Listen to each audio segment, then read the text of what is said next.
Gene, stay there. We got a break. How are they keeping the indigenous Mayans from fishing? The environment. The big bottom trawlers can come and do it, but the natives, they can't fish. See, that's the phony environmentalism Obama's bringing in. We'll get Russell Means' take on that. Stay with us.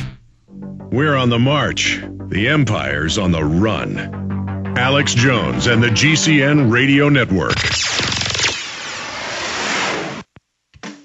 You don't have to be in the military to enjoy military surplus savings. Right now at mainmilitary.com, you'll find savings on the top must-have military supplies. M10 gas masks for $12 or 3 for $30. Gas mask hoods $4 or 3 for $10. Mask filters $6 or 3 for $15. Save big on British chemical suits, only $12. Israeli gas masks $20. Trigger finger gloves $5 a pair or $36 a dozen. Snowshoe binding for $8 or $48 a dozen, and so much more. Even hard-to-find surplus items, all at surplus prices. Preparing the whole family has never been so affordable at mainmilitary.com. Mainmilitary.com, one of the last surviving true surplus stores in the country. Shop now at MAINE military.com or call 877-608-0179. That's 877-608-0179 today.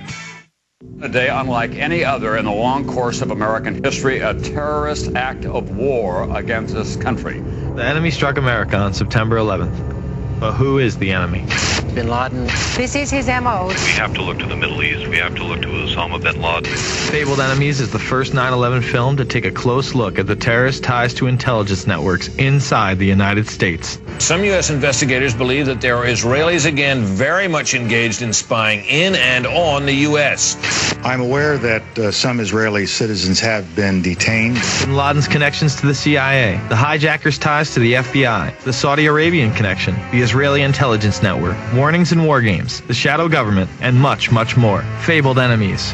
Get the DVD at Infowars.com or see it in super high quality, along with hundreds of other titles at PrisonPlanet.tv. Either you are with us or you are with the terrorists. Hi, this is Steve Shank. eFoods does it again. The 3-Day Responder provides one adult with 3 days worth of healthy, delicious, easy fix food. The price of the 3-Day Responder is almost ridiculous at $21.95 for actually 12 meals plus snacks. When you taste the food in the 3-Day Responder, you will understand why families trust eFoods Direct to provide healthy, delicious food for every need. Whether you're hunting, playing, or responding to an emergency, the food in the 3-Day Responder is easy to fix and ready to go. Food is an everyday need. The 3-Day Responder is for the time when food should be the last thing you have to worry about. The 3-Day Responder, $21.95. Sometimes the best things do come in the smallest packages. Call 800-409-5633. On the web, efoodsdirect.com. That's 800-409-5633. On the web, efoodsdirect.com.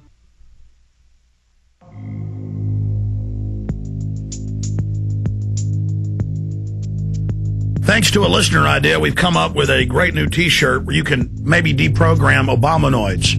Just like the Bush people. I tried to explain he was New World Order and evil, and they would think I was a communist, and I would say, no, he's a puppet, he's controlled, but they had invested their image of themselves, their identity in this person that was developed and created by the very corporate slave state that's destroying all of our futures and openly say they want to euthanize and engage in eugenics. And if you don't think they'll do it, look what they've done to Native Americans and others. We had a pastor on last week who exposed, and it's even ended up in mainstream Canadian press after 10 years of him fighting, that they take the Native American children in Canada and still, they just kill them. Half the boys they take, the foster care, they take them, they grab them, they use the churches, and it's government control, and they just murder them.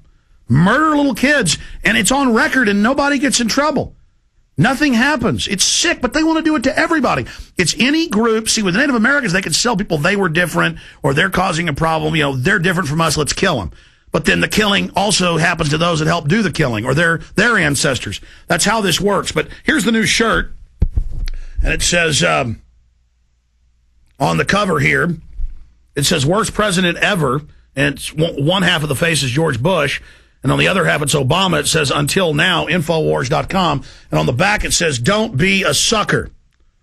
And this will explain to everybody and get past the controlled left-right paradigm. We've got some other new Obama shirts that just went up, and pre-orders for the Obama Deception just began.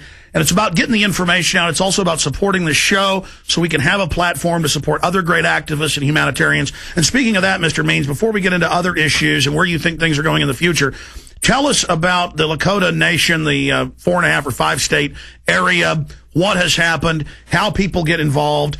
This will materialize if people join, if people get involved, if people spread the word, if people financially support. And I can't think of a better leader than yourself, going through the situation that you went with in the 71-day armed takeover of the sacred grounds of Wounded Knee with the feds, all the things you've been through as a leader. I'm glad that you're leading the charge on this. So tell us how the people of not just the United States, but the world can be involved in this historic Declaration of Independence and pulling out of the fraudulent contract. And this dovetails with 21 states now saying they're going to pull out of the Union if martial law or gun confiscation continues. So, I mean, this is a spirit, isn't it, that's rising? Oh, it's overdue. It's overdue. And even including ourselves. But what we recognize in the Republic of Lakota is that 90% of the population in the 60 million acres that makes up this 5-state area, a part of North Dakota, South Dakota, Montana, Wyoming, and Nebraska. This area is 90% non-Indian, 90% white people. We understand because for 150 years we've been getting along with them. We've been living with them. We have to continue that. So we invite them to join the Republic of Lakota. It's not a racial independent movement. This is a people's independence movement, except we want to do it according to our understanding of individual liberty and our understanding. But nevertheless, we want to give state power to neighborhoods so that they have all responsibility for what goes on in their neighborhood. And I don't care how big the neighborhood is. And then you have a collection of neighborhoods that make up an area, and then the area, and then finally you get the nation. That'll be dynamic. Your point is, if you have a neighborhood of 2 houses or 20 houses or 200 houses, fine. But you run everything in that neighborhood. What does that mean? You have to run it by consensus. Number one, to ensure individual liberty. Number two is you definitely have to bring about law and order. That's responsibility. Guess what happens then? You eliminate the need for police because in your neighborhood you're taking care of it. You eliminate the need for courts and judges, and best of all, you eliminate the need for lawyers. Well, that's the system they've had in Switzerland, some of what was founded here in the United States, and that really is, at least for a lot of the tribes, based on a Native American system? Yes, that's based upon our control of individual liberty. Let me ask you a question. What would you do if, let's say, you're a neighborhood or what you call a village of, say, 400 houses, and somebody commits a murder? Well, those 400 houses would take care of that. Not the nation, not the larger area. Those 400 houses, they would have already determined their justice system according to them. You're a mini-state within a state. And it's like posse comitatus laws that used to be prevalent in this United States of America. Well, that's how small towns were in the United States. Was they would have their court, their system, and they would deal out justice. Well, because Americans have become the new Indians of the 21st century, and they've become actually reservation Indians because they've abdicated their responsibility. They've allowed the Congress of the United States of America to eradicate posse comitatus laws. Listen, these two bedrock avenues of individual liberty is, one, the sheriff of every county at one time was the top law official in the nation because they were elected. And then those sheriffs, any police agency anywhere from any place had to get permission of the sheriff to come in that county. That was just eradicated in the last 3 years by Congress. The other thing is, with the corporate laws, we have to get rid of the rights